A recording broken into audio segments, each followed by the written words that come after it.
Hi, welcome to another edition of Tech Bites with Ron Nutter. This time we're going to be doing things a little bit differently. For those of you who have been watching my other videos, you notice I made a little bit of a change, kicking some features on the video system that I've got. This time we're going to do the IKEA outlet, the Samsung button, and the Hubitat. So that's... And I've also kind of turned up the video resolution a little bit. So I'm trying to stream out at full 1080 now. So we'll see how well this works. This is yet another way of using the Samsung button with the Hubitat so that when you're traveling, you don't have to have a smart phone with you. You can just have some buttons. And I've granted they're single use buttons. And by that, I mean that you can only, they can only control one item. Well, technically you can do three if you do the press, the double tap, and the hold. But I've already found one device, and the IKEA outlet was one of those. It didn't deal with the tapper well. I had to hold it. Now that may be something in the firmware on the IKEA outlet, but that's where just because a button can do multiple features doesn't mean it's going to work out well. So it's all a learning process, and this may be something that a future update to Hubitat may take care of. But I tell you what, let's go on and walk through the process of getting everything up and running. Well, now the first thing we're going to do is go ahead and get our second Samsung button up and running. So let's go ahead and click on Discover Zigbee and Z-Wave devices. And we should see something here in just a bit. Okay, see, it's already found it, and it says initializing, so we should see it say Samsung button here in just a bit once it gets through. And if you could see the button right now, the light on it just went solid before it found it. So what we will do at this point is we'll take out the word Zigbee and put 2 in there, and probably be a good idea if you got a label maker to go ahead and label which one it is. So if we go to devices, okay, now we see a Samsung button 1 and 2. Okay, so that's good. So now let's go to apps. Of course, at this point, see, we're going to be hooking up the IKEA outlet. So that's already been discovered, and we set that up in another video. So I'm already assuming that you've got that done. So now we've already got the button controller up and running because of the single LED bulb I believe that up and running. So let's go ahead and we'll click on button controllers again, and we'll click on new button controller, and this time we will call it IKEA outlet controller, and we'll call it Samsung button 1, and click update. And I found, at least with the IKEA outlet, that it works better with held. I've not had good results with it when I did just a quick tap. So we'll select button 1, tab, and see what it says. We want to do the one that says held here at this point because we've checked the held button.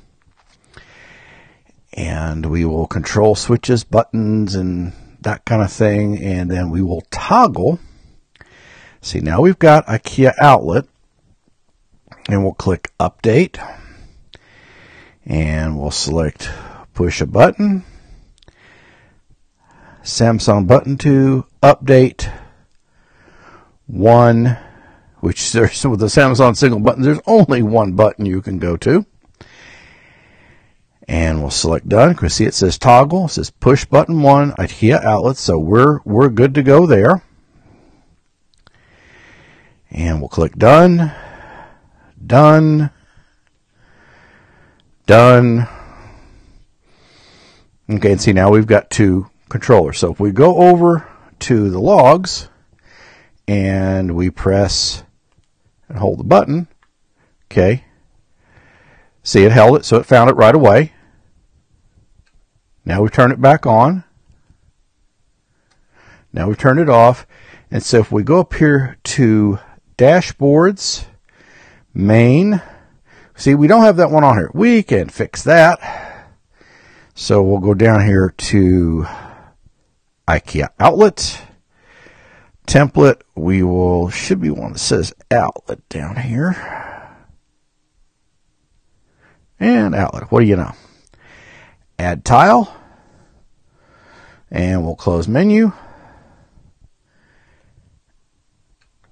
And we should see that change. You can see it just changed color there, so it knows it is on.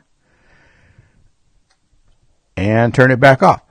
So that's all it takes to get the Samsung button controller to talk to an IKEA outlet. Sorry, change scenes, and then I forgot to turn the mic back up.